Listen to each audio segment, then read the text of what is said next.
It's episode 112 of the Author Stories podcast. I'm your host, Hank Garner.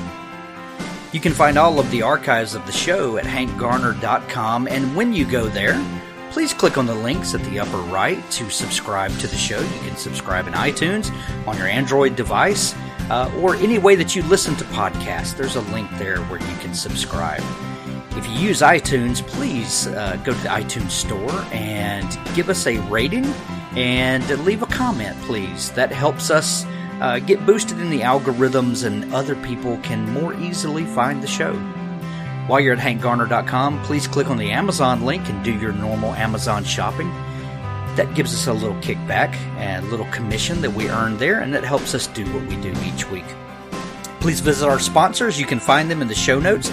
Ellen Campbell, editor extraordinaire, sponsors this week's show. Ellen is one of the best indie editors out there. If you are an author and you need someone to help shape your story and get the best version of your story out there, visit Ellen Campbell. ellencampbell.thirdscribe.com. Also, Third Scribe is a proud sponsor of the Author Stories podcast. They help connect authors with readers and help authors do what they do best, and that's write. They can take all of the headache out of managing your personal website and selling books and all of that good stuff. Go to thirdscribe.com and let them help you do what you do best, and that's write. Now, I'd like to bring you a new sponsor to this week's show. Hey everybody, I've got a friend of mine, Kevin G. Summers, on the show to talk about his book, The Man Who Shot John Wilkes Booth, a weird Western novel. Welcome to the show. Thanks, Hank. Thanks for having me on. Yeah. So Kevin, tell me where this book came from. Where did the idea for The Man Who Shot John Wilkes Booth come from?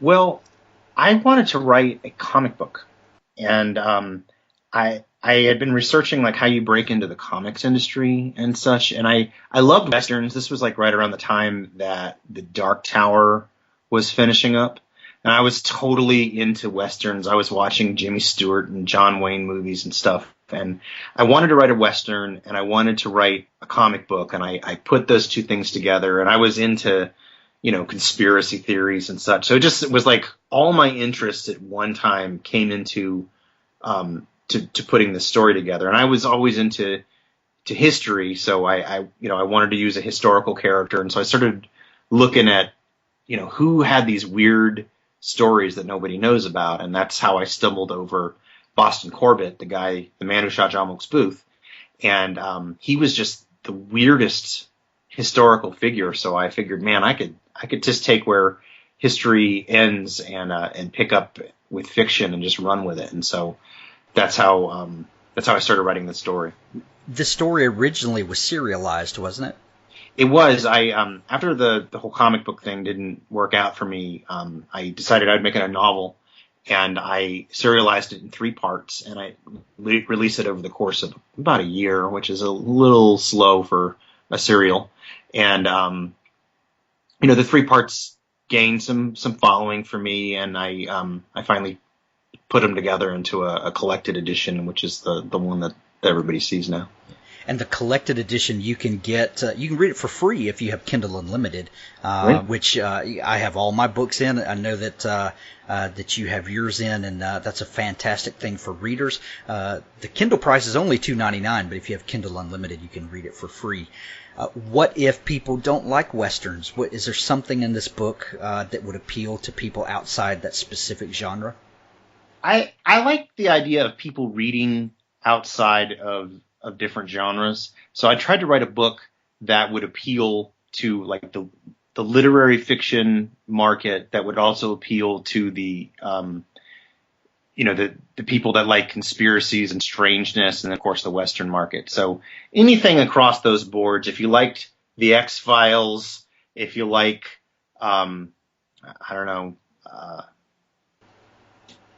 Plus, this is deeply rooted historical fiction. For anyone who loves historical fiction and a different take on real events that we all know about and have learned about, this book really hits on a lot of those things. Yeah, I tried to be as factual as I could be. dealing with real people. I actually found a guy that was the expert on Boston Corbett, and I contacted him, and we had this long correspondence where he was fact checking the factual parts of this character because it was a real person. And so I tried to put as much truthfulness into the story as humanly possible, so that there's truth inside the lie. Yeah. Was there anything when you were researching this story, not only the death of John Wilkes Booth, but the death of President Abraham Lincoln, was there anything that you discovered that really surprised you and made you doubt the traditional narrative? Well, there are a number of conspiracy theories about Lincoln, and I sort of went with one. And explored it a bit in this story, but there are a number of them, just like there are about President Kennedy.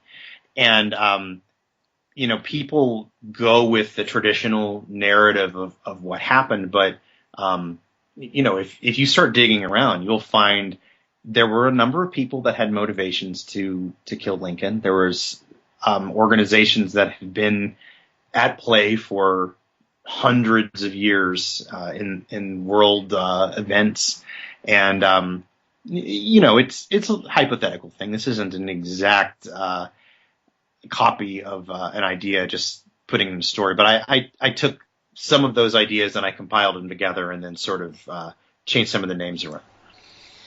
Excellent. The book is The Man Who Shot John Wilkes Booth, a weird Western novel. It's the collected edition of the 3 serialized parts that Kevin G. Summers published over the course of the last year or so. I love this book. I love the melding of the Western with the conspiracy theories, with the historical fiction, with the characters that I'm familiar with and I'm able to drop right into the story.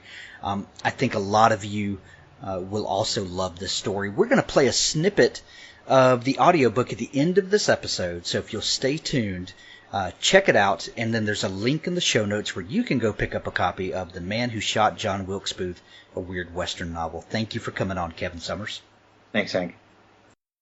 Well, thanks for joining me again for the Author Stories podcast, where I bring you the story behind the stories and the storytellers. I'm really excited today for this week's episode. I have author Joe Lansdale on the show with me, best-selling author of the Hap and Leonard series and many, many other things. Welcome to the show, Mr. Lansdale. Well, thank you. Glad to be here. Yeah. I start each show with a variation of the same question, and that question is, how did you first know that you wanted to be a writer? When I was very young, even 4 and 5, I was reading comic books that were probably like Funny Animal comics or something, and I started trying to write those stories and draw the comics. And I was considered a really good artist when I was 4 or 5. By the time I was 7 or 8, I realized I wasn't really very good at all because I never got better. But you outgrew your talent. I outgrew my talent, but my stories got better, and I began to become interested more and more in them. By the time I was about 11, I was trying to write novels, and I did write short stories and a play and things like that, and a poem. So I had done one of each, and plus was trying to write a novel. So I knew very early on, and the comic books were my first inspiration. And when I discovered Edgar Rice Burroughs when I was 11, 12, or 13, back then I didn't see all the racism and sexism and stuff of that nature in it. All I saw was these great imaginative stories, and they just set me on fire. And I started writing, trying to write those kind of stories. And by the time I really got invested in writing and started, I sold my first piece when I was 21, a piece I wrote with my mother on an article for a magazine called Farm Journal. By the time I had written that and sold it, I was beginning to really develop the fire, and I wrote several nonfiction pieces and sold every one of them. I thought, boy, this is easy, and then I switched to fiction, and it took me about 2.5 years to begin to sell with reasonable regularity, and then by 1981, I was a full-time writer. That is so cool. Well, I did other jobs while I did that, of course, until I got to full-time. Of course, and in doing well over 100 of these interviews that I've done, a vast majority of successful writers always say something to the effect of, when I was very young, I knew I wanted to be a writer, or I wanted to be a storyteller. Some people shape it like that, but So you knew very early on that this was something that you were going to do. You know, I can't not remember wanting to be a writer. I mean, I certainly thought about doing other things along the way that I thought I might have to do.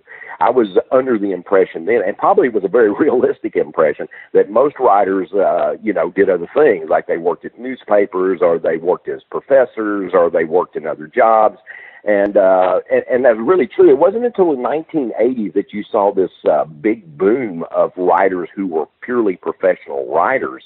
There certainly were those before that, but there was suddenly a large number of them because you had this big boom in horror fiction at that time, and you also had this big boom in a new approach to bestseller fiction, and then that faded out by the end of the 80s. And I think a lot of people didn't realize that even a lot of their favorite writers, people they admired, exceptions, of course, but a large number of them were doing other jobs while they wrote. They were, you know, journalists or teachers, or they had, you know, advertising or all kinds of things, often, you know, marginally related to writing, but certainly many of them had jobs that were totally unrelated to writing. I was, you know, I worked in the rose fields, and I worked in a aluminum chair factory when I was young, and I worked in the rose fields, and I worked as a bouncer whenever I could. I was a PR for Goodwill Industries in Tyler. I worked as a janitor for 7 years, and a lot of odd jobs along the way. But for me, I always knew that's what I wanted to do, and just assumed that I would eventually become full-time, and I thought I would have a measure of success, but I've actually been far more successful than I ever anticipated. You know, that's a real gift for a young writer or an aspiring writer. I don't really like that word, aspiring writer. I think you either write or you don't. Yeah, I do too. But that's a real gift to not have the pressure on you when you're young and you're learning your craft, that, you know, this thing has to pay all my bills and it needs to do it quickly. And I think a lot of writers get caught in that trap these days, and that's a. I do know, and I won't name any names, but I have a number of friends who kind of came up about the time I did, maybe a little behind, in some cases a little before, and the largest majority of them had to go back to doing other kinds of jobs, and many of them quit writing altogether. Some occasionally write, but they found it's a very, very hard way to go, especially when you're starting out and getting there, because you don't know if you have an income. When I went full-time in 1981, I was also a house dad taking care of my kids, and my wife worked at the fire department as a dispatcher. So she would be gone like 24 hours on, and then she'd have 24 hours off, or however it worked. I don't remember exactly. But when she was gone, I had to find loose times to write when the kids were napping or whatever, and then when she was home, I would write a regular schedule. And so she had a job until 88, and then in 88, I was doing well enough that we looked at it. She was tired of her job, and I said, you know, I'm actually doing well enough. I think if you quit, and we both worked at taking care of the kids, that I'd make more. And within 2 years after she quit, I tripled my income. Wow. It was time. Yeah. But had that happened earlier, it would not have been time. Right, and you probably would have dealt with a level of frustration that would have sabotaged your future success. Right, exactly. You know, you have that anyway when you're a full-time writer. I've been very successful. I mean, I got no reason to whine anywhere. I've just been really lucky. But when you've been doing it a long time, you have ups and downs, because occasionally you have things where your publisher might go under, or you have a film deal that collapses, or you write when I first started, I was doing a little bit of ghost work, and I remember I had a job doing ghost work for a writer, writing a series for him that he had founded, and then he had a falling out with a publisher, so suddenly this income that I was going to have for like 3 or 4 books was gone. And I tell you the truth, I had written a little bit of it already, but I couldn't have been happier. I did a little ghost work in my time, and I absolutely loathed it. I never was geared toward it. I thought I wanted to be a pulp writer when I was young, and of course the pulps were gone. But I thought I wanted to be like a paperback writer. I remember listening to that song of the Beatles and go, yep, that's what I want. And but when I got in there and realized that just these mass-producing types of things, though I certainly don't begrudge anyone doing them, and, you know, had I had to do it to make a living and nothing else, I would have done it. And if I had to do it now, I probably would, you know, consider it. I don't think that's going to be in my future, but I always hated it because I was always someone who liked doing their own thing. Now, I made exceptions. I worked in Batman, Tarzan, and stuff like this, but those were one-offs, and those were things that I was extremely in love with and excited about, and was fascinated to just to get this opportunity to put my stamp on Jonah Hex or Lone Ranger or et cetera. But I didn't want to make a living doing that. You know, I didn't want to make a living writing a monthly Jonah Hex comic, for example. That's not what I wanted. And so I just kept pursuing my own way, which, you know, wasn't always the smartest way, but it was the way that worked best for me and gave me the greatest happiness, and in the long run turned out actually to be the best way.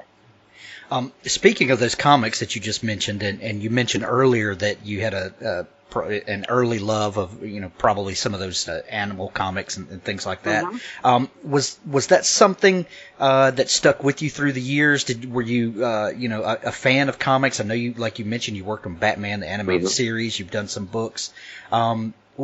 Is that something that you've kept a love for through the years? Absolutely. I mean, when I got into my, I guess, 16, 17, I began to read a lot fewer comics because I was involved with being a teenager and chasing women and, you know, the et cetera, the things that a lot of us do, and just being a teenager. And then as I got a little older and I was working, there was a little less money available for those kinds of things, but I would occasionally pick out one and read it. And that was a time when you could buy 1 or 2 issues and get a complete story.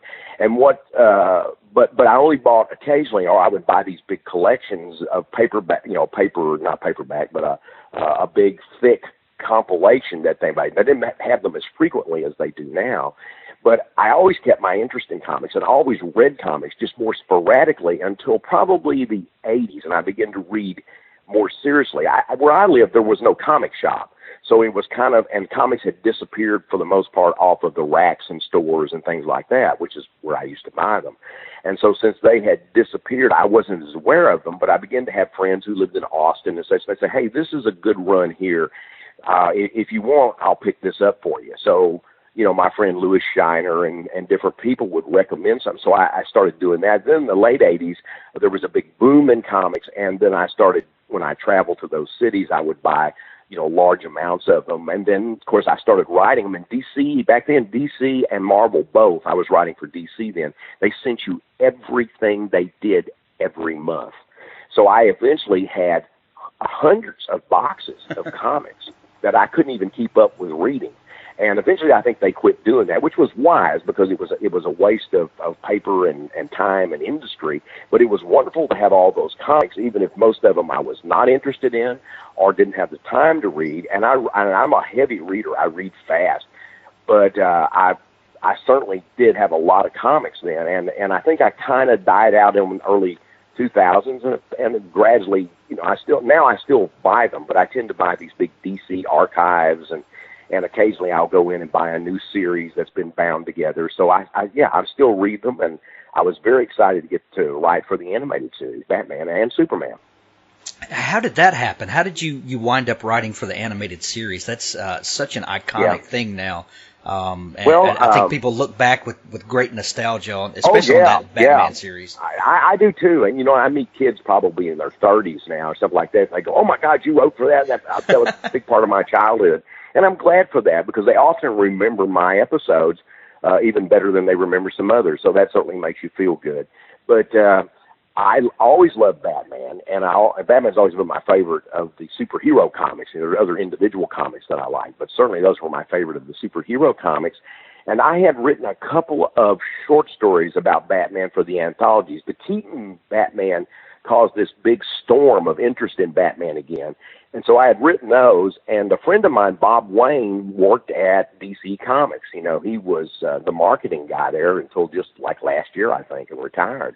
But he one time I was in New York, and he said, let me show you something. He showed me this opening they had for the Batman animated series. I went, wow, that's terrific. I said, I'd love to write for something like that. And then at some point, he passed that along to someone. The show called me, said, you know, are you interested in doing this? And I said, hell yeah. And that's how I got into it. That's so cool. Let's backtrack just a minute. You talked about at 21 you sold that first article, something you wrote with your mother.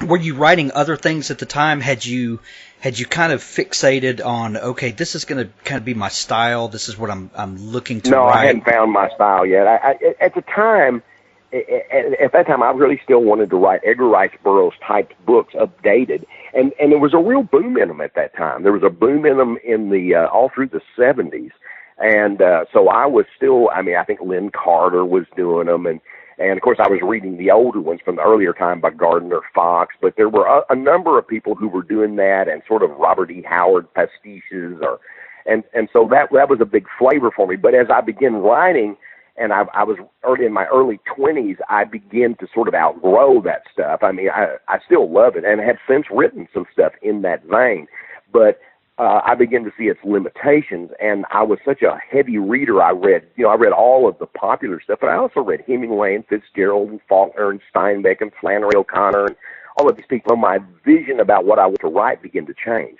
And Raymond Chandler was a big, big influence at that time, and James Cain and Dashiell Hammett and some others. But those people sort of took me in a different direction, because I wanted to be nothing really but a science fiction writer until I was about 23, 24. And then that shifted, and I sort of wanted to write mysteries or crime novels.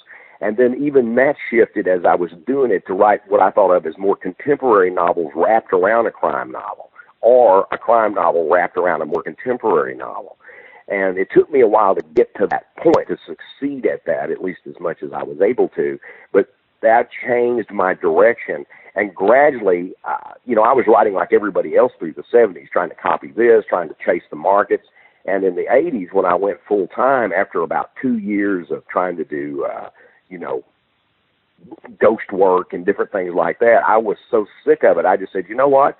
If I just have to do this till the kids get older and I go back to school, because I never got a college degree, and I thought, well, I'll go back and finish. I had about 60 hours, and I'll just write part-time, and I'm just going to write what I want. So as soon as I started writing what I want, I really began to have fun, and I began to change in the sense of my style became much more natural, much more realistic, much more mine, and I was, of course, heavily influenced by a lot of Southern writers, but their influence was because they were like me, at least in their way they wrote, the way they spoke, their metaphors, their similes, and I began to tap into, my past. And when I did that, things began to work. And then when stuff started selling, it just kept gaining more and more momentum.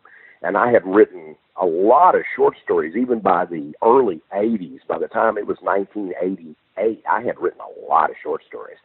And so those things were getting picked up, and I used those to evolve, because the short stories were shorter, and I could spend more time trying to get through my Bradbury period or whatever until I found Lansdale. And when I found Lansdale, I was home free then. And of course, sometimes I'll do a little bit more pastiche for a particular reason. But my love then was to write stories in my own voice. And once I found that, I think I found my real career. Several things you just said there I want to touch on, but first off, you're talking about writing to market and trying to chase that. I know that's a very popular sentiment today with kind of air quotes professional writers.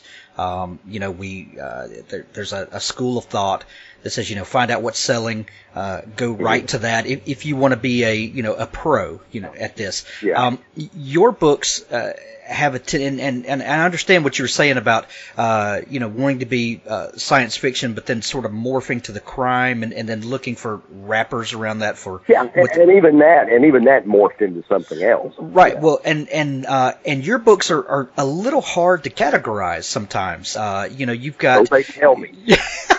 Well, you've got everything from Elvis to mummies and this kind of weird happenings and colorful characters, and how do you drop that into one category? I guess first off, as you were finding your voice and you were finding out who Lansdale was, how hard was that to communicate to the industry? Okay, this is me, and this is what's going on. How do we make early on? It was very hard. When I think it was probably about 1983 when I made the real shift. And by then I had written Act of Love, which had been published, and that was just kind of in the thriller vein. But it kind of broke new ground too, because it was really graphic, and it mixed psychological and it mixed mystery, and I don't want to give it a more profound meaning than it really had, but at that point in time, it actually was a game changer for a lot of young writers who had never read anything like that, and they were maybe people just behind me, and I was a young man then too. I was 29 when I became a full-time writer. So that book, I sold it when I was 29. I think it came out when I was still 29. And so that book had a lot of impact on other writers, but it still didn't have me as a stylist yet, or my true voice. There are moments in it when I look back on it, when I've had to look back on it for republication or something, I can see moments. But then Dead in the West came along, and though Dead in the West is a simple story, and it really began to kind of have me in it. It had that sense of humor, that sort of blending of genres. And I don't mean you take Western and horror and weld them together. That's not blending. This had something else going. It wasn't quite there yet, but that one, in many ways, has fostered an entire industry of people doing that. I was not the first person to do that, but Dead in the West came along at a time when nobody else was doing it since Robert E. Howard, I think, with any regularity. And I followed up with other things throughout my career that were somewhat in that vein. But then I wrote The Night Runners, which I think was, I saw a thing just yesterday where it was picked as one of the top 10 psycho killer novels, and it has a lot of what I'm to become in it. And some people say it has a kind of a shotgun approach, and I don't think that's incorrect. I think I'm firing here, firing there, and seeing what I hit. But it has that passion of a writer finding themselves and going up hard against the page, and I can feel that in there.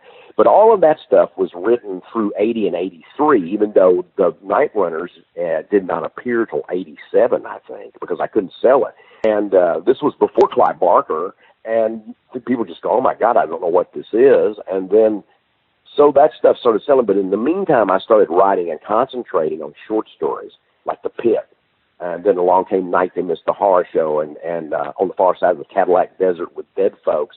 And it's just like I found my voice. And at first, the industry would go, I don't know about this. It doesn't have a happy ending. This doesn't have the classic standards. The way it's written is very Southern. It doesn't have that sort of excited style. You're not saying he responded, he replied, blah, blah, blah.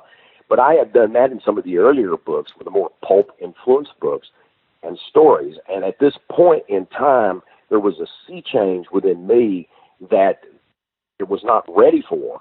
But it wasn't long before those begin to get attention and sell and begin to win awards and begin to be copied even early in my career. There were already people trying to do that, which, I can take as flattery on one hand. But the thing is just sticking to those guns and gradually finding that what didn't sell at first became what my calling card was, and that's what people wanted, even though I once again I've morphed throughout my career and will probably continue to do so until they put me in the ground. Speaking of you writing and having this sort of Southern style, I'm from Mississippi. I can fully appreciate that sentiment and what you're talking about there, about really getting the feel for the people and the place. How does place affect your writing? Well, that's another big change too. Before that, I was trying to write about places I had never been, and like Los Angeles and New York. Of course, I've been there many times now, but in my early career, I'd never been out of East Texas except briefly. I lived in Berkeley and then lived in Austin, which was South Texas. So I had not been out of East Texas much, so I didn't know much. But when I started writing about my background and my people, and of course I do extensively do it, but I don't do it completely. But as I did that, I began to find my voice, and I began to find ways to transfer that to other kinds of stories that weren't necessarily in East Texas, so there aren't many of my stories that aren't there. And so it really gave me a feeling of recognition. When I would write, I would go, okay, I know these people. I know the good ones, and I know the bad ones. And I also begin to look at great works by Flannery O'Connor and Hemingway and stuff, and sometimes, and as well as pulp writers too, and great writers like Raymond Chandler. Sometimes they presented characters that weren't the most likable, that didn't have the best diction, that didn't always have the politically correct views. But in some ways, that's what made them real and sometimes made them scary, depending on which direction you were going with it. So for me, that was a natural feeling. Before that, I kept trying to write, the bad guys were these definite bad guys, and the good guys were always like me, Right. And then I realized that's not like life. And even of yourself, when you really examine yourself closely, you find that you have a tremendous number of contradictions. And so, except when I occasionally try to do something more pulp-directed, because every once in a while I love to go back and touch on that, I generally, and frequently even in those types of fictions, I try to bring that sort of ambiguity as well as that real-world view, or that real-world view that's undercurrent. I remember some people that read these things, well, that's not the East Texas I know. I said, it's not. You were wealthy. You lived in a very, concealed life, and people say, oh, the black people and the white people always just got along, which flies in the face of Jim Crow history, So to me, I wanted to be realistic. I wanted to show that the South was more varied. It certainly has its lunatics and goonballs, just like any other place, and probably has in some ways maybe more of them. And it certainly has a bad history of racism, and I wouldn't call it the most feminist place in the world, especially in the past. So I tried to show it warts and all, and that was what drove me as a writer.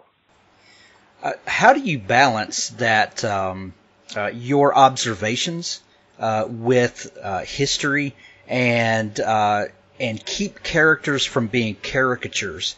Is there anything that you do to try to balance those things out? Well, I sometimes I may not succeed at it, but when I do succeed, I think it's because what you do is that you look at every character and know, good or bad, that most people want the same things. They just don't always have the same methodology of getting it. But unless they're psychopathic, and not all bad people are true psychopaths, and not all bad people are true sociopaths. They just have a slightly different blending of ingredients. And a lot of times they think, well, we make our living because we steal. And we steal because that's what we're good at. Or we steal because we don't want a full-time job. Obviously, those are not commendable reasons. But in some ways, if you look at what they're thinking and the standpoint that this is their career, just like your career is such and such, this is their career. And most people that we think of as bad don't see themselves as bad. They might even realize they're doing something that they shouldn't do. And I'm not talking about the most nefarious serial killers and rapists and things of that nature. I'm talking about people who commit crimes. And so they have a totally different viewpoint. And even, Hitler thought he was right. He thought he was doing what was right because he was a narcissist and had this embedded hatred of people of Jewish descent, as well as a lot of other reasons. But he also liked dogs and he painted. So people are they're ambiguous sometimes. Yeah. A woven tapestry of conundrums. Right. But there's no question you draw a line, and if you write evil, he's on the other side of that line that's definitely evil. Yeah, but for sure. In his own viewpoint, that's what you have to look at, is the characters from their own viewpoint. They have their reasons. They're the hero of their own story. Yeah. Speaking of kind of out of sorts heroes, how did Hap and Leonard come into your life? Well, accidentally, in a way. I mean, in the late 1980s, I got a contract with Bantam Books. I don't know if Bantam's still around anymore. Maybe it is. But I had a contract with Bantam Books, and I wrote a novel called Cold in July for them. And I really wanted to write a novel that was in the old vein of the old gold medal novels, which the best of those were like real novels that usually had some crime element to them. And it wasn't always a severe crime element. Sometimes it was, but it always had something. Some of them were almost just like real novels, but they were sort of like the underground, the moon in the gutter or something like that, by David Goodis, or I believe that was the title, if I remember correctly. And, there were a number of those kind of books, they're gold medal, or they were, of the gold medal sort. They might have been another company, but gold medal were the main ones. So I wrote Cold in July, was happy with it, and then I wrote another one, that's Savage Season, so I'm going to write another gold medal novel. But as I started writing it, too, I said, I've always wanted to write about the 60s, a time I grew up, a time that people really don't understand, a time that when you see it on TV in the 70s, they'd always have somebody with a headband around their long hair, and that was their idea of what a hippie was, and, cool man. And I thought, no, I was one of those guys. I was out there I was an anti-war guy, I was a civil rights guy, I was a women's rights guy, and I wanted to present that. But I was also a guy that had worked in the rose fields and looked like that might be my career for the rest of my life if I didn't end up going back to college. So I called upon that for the character's background. I used my own background. I nearly went to prison because I was a war resistor. Unlike Hap, who did go, they actually gave me a 1Y, which means unfit for military service, even though I had passed all the physicals and mental tests and all that. And I was fortunate in that they made that decision and sent me home because they believed I was damn sincere when I said I wasn't going to do it. And I think it was late in the Vietnam War, and they believed that I was serious, and a lot of people were beginning to fall apart on the war. And you look at it now, 54,000 people dead. Vietnam was one of our big trade partners. The communist, dominoes didn't fall. And so a lot of that, was things we were looking at, we're beginning to see after the war was over. So I put all of that into the character, and I put my experience in the rose fields, and then Leonard was based on a number of people that I knew. And I just sort of started writing about these characters. I had no idea Leonard was even going to show up in the book, and then he showed up. Turned out they were great friends. Turned out Leonard was gay, and I didn't make that a big point. It just, they knew it, and they were okay with it. And so the characters were at odds with one another because Leonard was black and a Republican and certainly somewhat conservative. Not maybe now. He wouldn't be a Trump person. He'd have probably been a Reagan person. Gotcha. And Hap would have been a liberal guy who would probably have preferred to vote for the Democratic Socialists, but they weren't running. So he probably voted Democrat. So I had all those things in my head, and so I said, I'm going to write this book about the 60s and the 80s, meaning they're looking back on the past of the 60s. And I felt I could do that more comfortably, and I brought his ex-wife into it, who she was an old, revolutionary or would-be revolutionary, and she was tied up with some modern revolutionaries that thought they were going to bring the past back. But the book also, and I thought the TV show captured this, is this whole idea of idealism versus consumerism, which is what the villains in the story represent in their own way, a sort of nothing matters kind of idea except what I want. And so that's how it came about. And when I wrote it, I didn't think I'd write another one about them, but 3 years later, when I was writing for Mysterious Press, and I wrote a crime novel, and I wasn't real happy with it, and I just abandoned it, and I'd spent 11 months on it, and I just said, well, this isn't working for me, and they said, that's fine. He said, you go ahead and do it. So in 3 months, I wrote Mucho Mojo, and I had so much fun. Hap started talking to me again. That novel just popped out. And, that's where they started. And I've tried to have them mature and grow as their lives change, but not move them as many years quickly as I have, because there were 8 years when I didn't write them, another 4 years at another time I didn't write them. So I subtract 12 years from my age and maybe even a little bit more than that. But even though I don't try to, make it absolutely of that time as I've moved it on, they've moved more slowly. I'm smarter than Hap, but he doesn't age as quickly. What has surprised you about writing a long series like them? You obviously, when you said you wrote Savage Season, you didn't expect to maybe even visit those characters again. But as you become more and more familiar with them, obviously, what has surprised you most about writing a series that long? Well, that it's survived that long and that I enjoy doing it. I don't think that I would have enjoyed had it, say, really took off after Savage Season. I don't think I would have really enjoyed writing just one, Hap and Leonard book after another. Much as I love the guys, I don't think it's in my nature. I've written far too many things, but I always love returning to them because I feel like I know them. I feel like those books are they read more easy than they are to write, because you're always trying to bring new things to them, and yet somehow You don't want the reader to feel like this isn't Hap and Leonard, but you don't want them to feel like this is the same Hap and Leonard.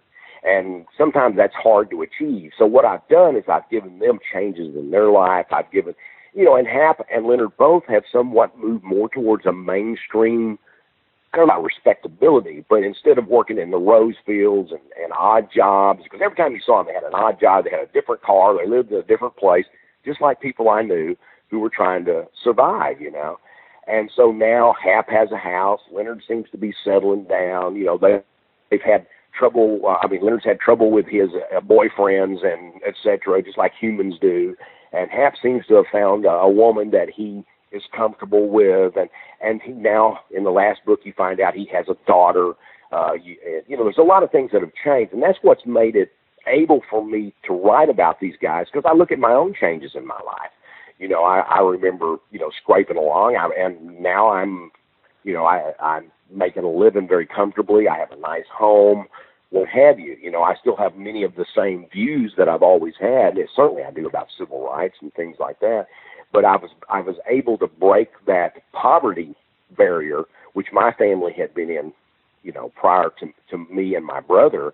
And so that's what they wanted. Like, my father couldn't read or write. He got to where he could kind of dope out the newspaper as he got older. But they were such good people. And they themselves, I felt, were successes because they came from, my dad was born in 1909, my mother in 1914. They went through the Great Depression. So from my viewpoint, and I think from their own, they were successful, and that we are standing on their shoulders and have been able to move on. So that's the kind of feeling I wanted to give throughout the series. And some of the series also, I've tried to try different tropes that have been used in crime fiction: the bad town, the serial killer, the weird, thing that's going on behind the scenes. So I've stretched a little here and pulled it back a little there, and that's what's kept it interesting to me. And obviously the readers have found that interesting, to say the least, and have connected with these characters. Do you get much feedback about these? Fans. Yeah, I get lots of feedback. They have tremendous fans. Leonard is as popular as Hap, and that doesn't necessarily surprise me, but Hap's telling the story, so you're getting everything from his voice and from his outlook. I've written some recent stories about him when he was young, and I wrote a story about how Leonard and him actually met, which is not like the TV show. That actually they borrowed from my life and put that in there. There are certain things in the TV show that actually come from my own experiences, and they put those in there to give Hap and Leonard certain background. But in my stories, they meet when they're 17, and they didn't really become the kind of friends they became until, Savage Season, just before Savage Season. They were already dear friends before Savage Season. But, that's how I've handled that, and I know more about their past and more about their background, some of which I reveal, some of which I don't, because some of it is best left under the water, and you can sense it's there without having to, actually see it. Sure. I know you've had a collection of those stories that came out a few months ago, and and a new book, Honky Tonk Samurai, I think, came out this year as well. What else are you working on these days? Well, I'm working on screenplays right now. George Martin's trying to get together a collection of short films based on Howard Waldrop stories, and there's 2 or 3 of us working on those. So I don't know where that's going to go. I'll be writing a script for the next season of Hap and Leonard, which comes out next year at the same time it came out this year. And I've got a script that my son and I are writing that I will probably attempt to direct if I can maintain the promises of money becoming real money. So right now that looks very promising. I turned in a new Hap and Leonard novel titled Rusty Puppy, and I'm working on another Hap and Leonard novel called Jackrabbit Smile. So I'm enjoying working on Hap and Leonard here for 3 or 4 books before I plan to switch and work on some other things. And of course I've done a few short stories in that time as well. Excellent. Mr. Lansdale, thank you so much for taking time to come on the show. I would love to chat all day with you, and I'm a big fan. So thank you for coming on the show. I appreciate it. More than welcome.